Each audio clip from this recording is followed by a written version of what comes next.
صاحب نے جو سوال کیا ہے کہ بری صحبت میں رہنے والوں کا یا بری سنگت اختیار کرنے والوں کا قیامت کے دن کیا حشر ہوگا، اور یہ بھی بتا دیجیے گا زمانے میں بھی کیا حشر ہوگا۔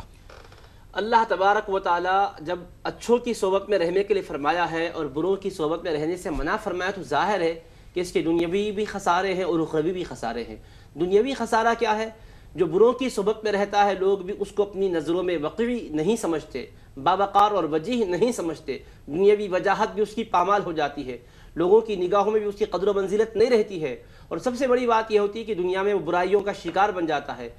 بری صحبتوں کے اثرات بد اس کو اپنی لپیٹ میں لے لیتے ہیں۔ اسی لیے رسول کریم علیہ السلام نے فرمایا المرء علی دین خلیلہ فلینظر احدکم من یخالل، کہ آدمی اپنے دوست کی سیرت اور دوست کے مذہب پر ہوتا ہے، جیسا اس کا مزاج ہے، جیسے اس کی طبیعت ہے، جیسا اس کا رہن سہن ہے، جیسے اس کی چال چلن ہے، اسی کے مطابق وہ رہا کرتا ہے، اسی کی نقالی کرتا ہے، اسی کی تقلید کرتا ہے۔ فرمایا تم میں سے ہر ایک کو جائزہ لینا چاہیے کہ وہ کس کے ساتھ اٹھتا ہے، کس کے ساتھ وہ دوستی روا رکھ رہا ہے۔ اسی لیے کہا گیا، جاہلیت کا شاعر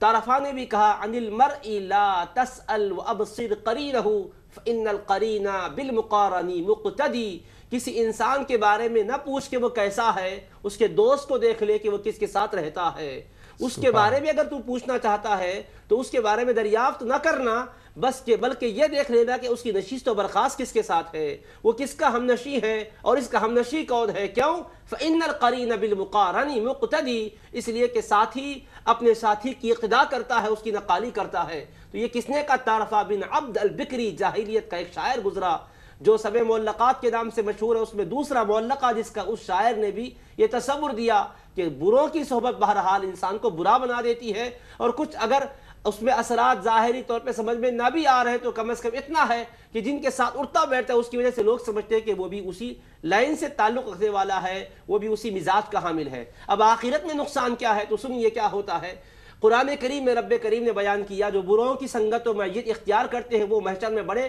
پچھتاوے میں ہوں گے۔ وہ کہیں گے یا لیتنی لم اتخذ فلانا خلیلا،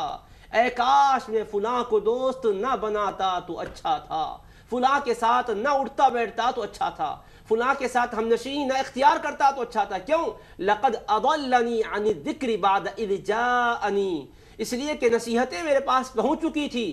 ہدایت کی باتیں مجھ تک پہنچ چکی تھی، لیکن اس نے مجھے ہدایت کی باتوں کے آنے کے بعد بھی گمراہ کر دیا، بے راہ روی کا مجھے شکار کر دیا، اور حتیٰ کہ اس کی محبت کی وجہ سے میں غلط کاموں میں مبتلا ہو گیا، حتیٰ کہ اس کی محبت کی وجہ سے میں بری عادتوں کا خوگر بن گیا۔ اس طرح سے انسان اس دن یا لیتنی کہہ کر افسوس کرے گا، اور پھر اچھی صحبتوں کے چھوڑنے کا بڑا افسوس ہوگا، کہے گا کیا کہے گا؟ اے کاش میں